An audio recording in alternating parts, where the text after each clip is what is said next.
Here's a good phrase to note. Negative is normal. It's not successful, but it's normal. It's part of life. And here's the next key, in my opinion. You must learn to handle the negative.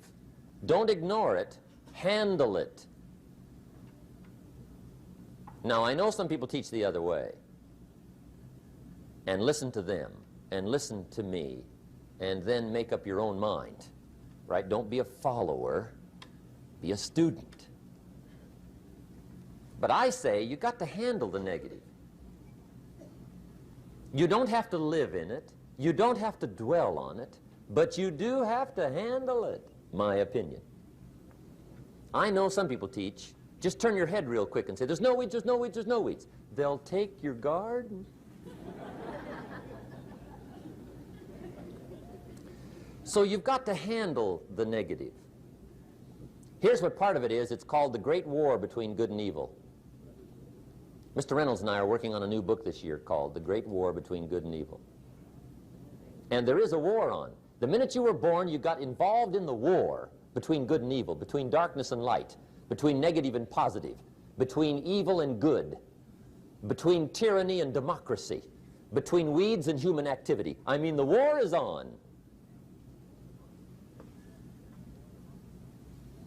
If democracy sleeps, guess who never sleeps? Tyranny. In the absence of light, guess what's automatic? Darkness. If good does not arouse itself and become active, guess what moves in? Evil. It's a war. A mental war, a physical war, a financial war, between enterprise and ease, between accomplishment and failure. It's a war. That's why there's an Old Testament phrase that gives the best advice for human activity when it says, 6 days labor, 1 day rest. Now, I'm sure we've taken that to mean, don't work all 7 days, take one off. Here's what it also means, only take one off. Or you're liable to lose the war. Now, we've got it down to 5 and 2, and maybe that's not too dangerous. I don't know. If God would have thought of 5 and 2, he might have made it 5 and 2. I don't know. You can't think of everything. But here's what it does mean. Enterprise is better than ease. If you rest too long, the jungle overtakes the village. Now, here's the good news about the war between good and evil. Evil is no match for good, but good must be active. Weeds are no match for human activity, but if you stand still, how far in will they come? All the way. They'll grow right up around your shoes. But if you get busy, how far back can you take them? As far as you wish. They're no match, but you must be active. That's why the 6 and 1. Make sure you're not losing the war by taking off too much. The war between good and evil, the weeds. You got to make sure you recognize the negative, handle it, deal with it, and then go on. Let's make a list of the diseases of attitude that can wreck all your chances to do well. One of the words that destroys everything is called neglect. Neglect. And I found this out. A week of neglect could cost you a year of repair. It isn't worth it. So what to be on the lookout for? Here's the list. If you were making it, you'd have the same list I've got. Right? We're not covering anything new tonight. This is a reminding session, not a teaching session. But it doesn't hurt to go over it again. Here's the list. Attitude diseases. Number 1 is indifference. The shrug of the shoulder. The guy's not even concerned. He's just drifting. This is called the mild approach to life. A disease known as mildness.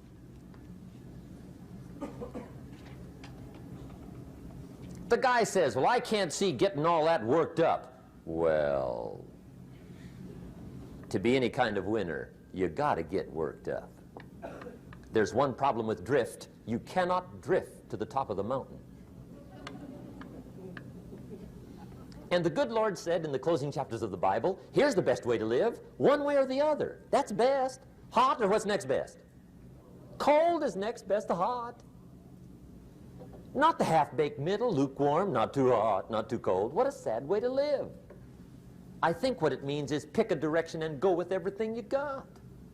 Just pick one and go. Somebody says, yeah, but what if it's the wrong direction? You'll find out quicker.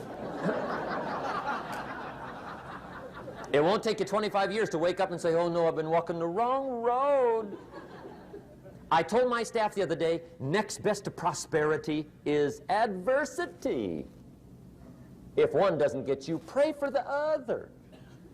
We all do better from one of two reasons, inspiration or desperation. And I don't wish anything bad on you tonight, but if you're not inspired, I hope a wagon comes down your rut.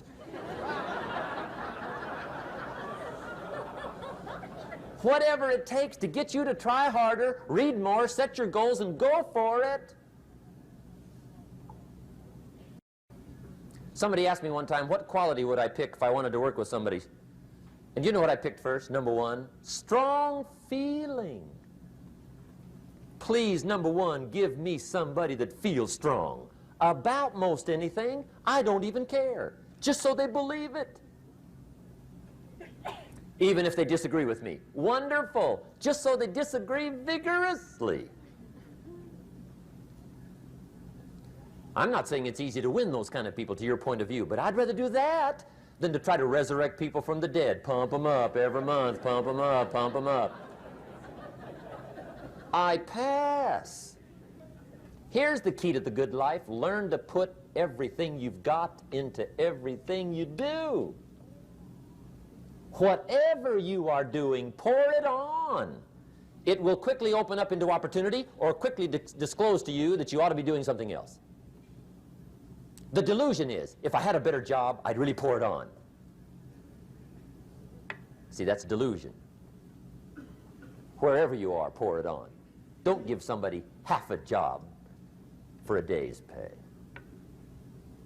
Pour it on. See, that'll help change your life. Get rid of this disease. Here's the next attitude disease, indecision.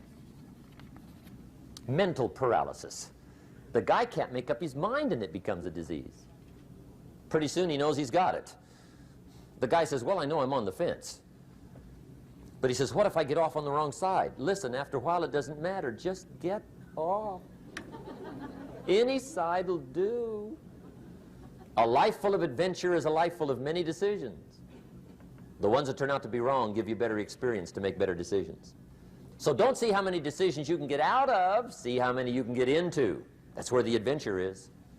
So shake off this disease, indecision. The next one is doubt. Doubt's like a plague. And one of the worst is self-doubt. There are many, but that's one of the worst. The guy doubts himself. Doubts if it'll last that long for him. Doubts if he can do that well. Doubts if he can make that much. Doubts if he can accomplish all that. A chronic, excellent self-doubter. You can imagine what damage that does to your future. So here's the key. Turn this coin over and become a believer.